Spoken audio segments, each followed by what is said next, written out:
everyone, welcome back to my channel Excellent Career Point. So, in the previous video, we have learned about modes of nutrition and photosynthesis food making process in plants.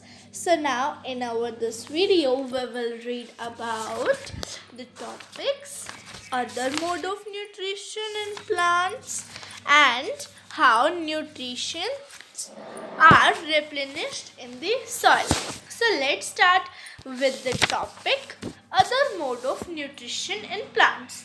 As you all know, there are two types of nutrition. One is mode of nutrition. One is heterotrophic mode of nutrition and other one is autotrophic mode of nutrition. But some plants, yes, some plants use heterotrophic mode of nutrition. You will think about that plants are autotrophic, so why they will use heterotrophic mode? Yes, देखो हमारे plants green colour के होते हैं, green colour के ही होते हैं usually, पर कुछ प्लांट्स ब्लू और किस कलर के कह सकते हैं आप, पर्पल कह सकते हैं, रेड, ऐसे बहुत सारे डिफरेंट कलर्स में हमारे प्लांट्स आते हैं. So there leaves doesn't have chlorophyll, तो उन लीव्स के पास क्लोरोफिल नहीं होता, तो वो अपना फूड सिंथेसाइज कैसे कर सकते हैं, उनको न्यूट्रिशन कहाँ से मिलेगा. सो इसलिए वो हीटोट्रॉफिक मोड ऑफ न्यूट्रिशन की हेल्प लेते हैं. मुझे लगता है कि आपने पक्का देखा होगा कि येलो वायरी स्टेम देखी होगी, ब्रांच देखी होगी आपने. और let me show you the picture of this branch that was called Kishkuta. Here is the picture. So here you can see in the figure 1.5 Kishkuta, a marble on host plant. Yes, in this picture you can see yellow wiry stem branches which are climbing on a plant, and the plant which is holding the Kishkuta means the parasite plant. मतलब जिस plant पे Kishkuta hang हो रखा है, hold है, चढ़ा हुआ है, that plant was called host plant, and the Kishkuta is also called the parasite. Have you listened about pitcher plant? Yes, you have also listened about pitcher plant. Pitcher plant is in green or in other colors. They are colorful plants, but they are too dangerous for insects. These plants are called insectivorous plants. But why they are called insectivorous plants? Here one diagram is shown in the figure 1.6. Let me explain you the diagram. So here you can see the diagram. Pitcher plant showing lid and pitcher. So this plant have this jug-like structure you can see here, that is called the leaf modified into pitcher, and the apex. देखो आपने apex देखा होगा ना leaf का, तो ये ऊपर जो आपको lid शो कर रहा है वो apex है. इस लीड ये जो प्लांट है इसकी एपेक्स बहुत मोटी होती है लिड जैसी. So what was the full process. चलो अब इस प्रोसेस को देख लेते हैं क्या होता क्या है ये. सो अब देखो जब पिक्चर ये लीड क्या है, खुली हुई होती है. जब कोई इंसेक्ट मान लो आता है और बैठ जाता है, क्या होता है, इंसेक्ट वहाँ फंस जाता है अंदर किस में, जग लाइक स्ट्रक्चर पिक्चर में, और जो लिड है ऊपर की यानी कि एपेक्स है वो क्लोज डाउन हो जाती है, और lid closes and insect is trapped. The insect then digested by the digestive juices secreted in the pitcher and its nutrients are absorbed. So such plants are called insectivorous plants. Now we will read about next topic, that is saprotrophs. Have you ever seen green patches on bread? Yes, you can see. If you keep the bread out of the refrigerator in summer or rainy season for many days, after so many days you will observe some green patches on the bread surface. What were these patches? Yes, these patches are called fungi. This is the saprotrophic nutrition.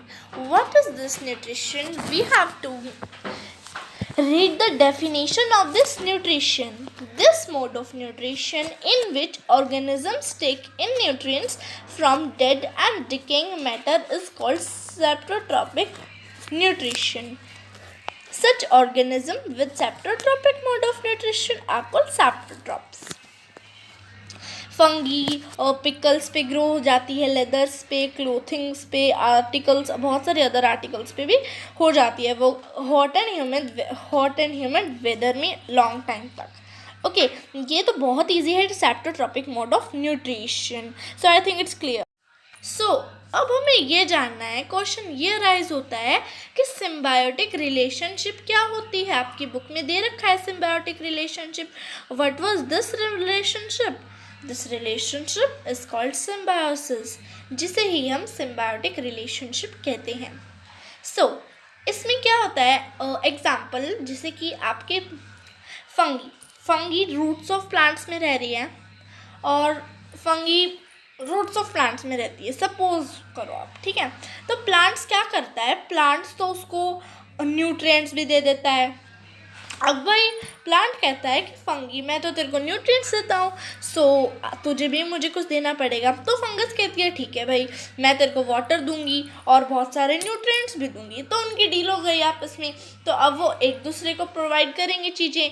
Fungi क्या करेगी, nutrients देगी, और plants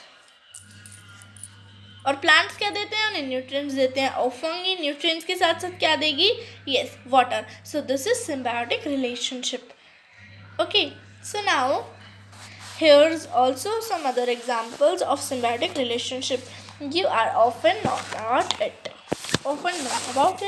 So now the next topic was that how nutrients are replenished in the soil. हाँ, तो अब इस topic का मतलब है कि न्यूट्रिएंट्स सॉइल में कैसे रहते हैं, मतलब सॉइल में बार बार कैसे आ जाते हैं।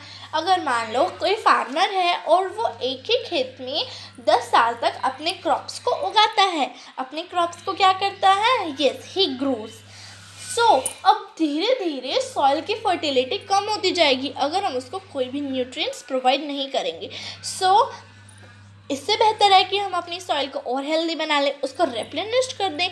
तो हम उसको कैसे कर सकते हैं, हम मैन्योर फर्टिलाइज़र स्प्रेड करने से भी उसको अच्छे से बना सकते हैं, अपने लॉन्स को रेप्लेनिश कर सकते हैं, फार्म्स को रेप्लेनिश कर सकते हैं।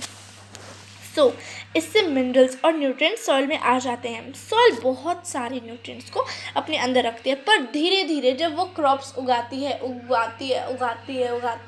तो क्या होता है, ऑल द न्यूट्रिएंट्स, सब न्यूट्रिएंट्स ख़त्म हो जाते हैं उसमें से, सॉइल में से। सो इसलिए फर्टिलाइजर्स, मैन्योर्स हम बहुत सारे स्प्रेड करते हैं। Examples are like nitrogen, potassium and phosphorus etcetera. These nutrients need to be added from time to time to enrich the soil. So usually crop की जो रूट नोड्यूल्स होती हैं, मतलब रूट्स होती हैं, उनके अंदर एक बैक्टीरिया रहता है, bacteria. What was the name of bacteria? The name of the bacteria was rhizobium.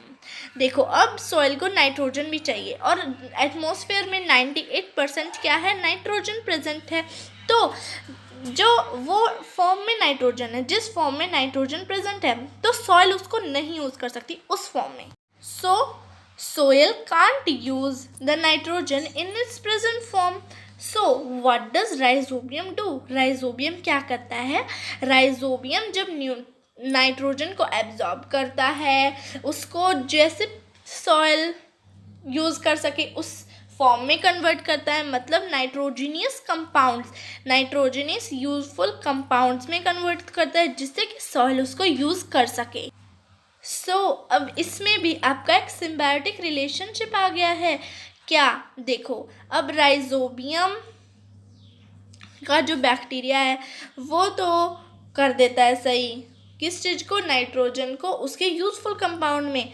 अब राइजोबियम ये काम करता है तो प्लांट्स उसको रिटर्न में फूड देते हैं, शेल्टर देते हैं, किसको, बैक्टीरिया राइजोबियम को। तो इसलिए उनके पास सिम्बायोटिक रिलेशनशिप हो जाती है। राइजोबियम नाइट्रोजन देता है और वो क्या करते हैं, फूड, शेल्टर एंड मिनरल्स।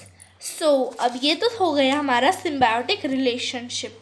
पर राइजोबियम लेग्यूमिनियस प्लांट्स को देता है, जैसे कि लेग्यूमिनियस प्लांट्स का एग्जाम्पल भी आपको पता होना चाहिए। What are leguminous plants and what are the examples?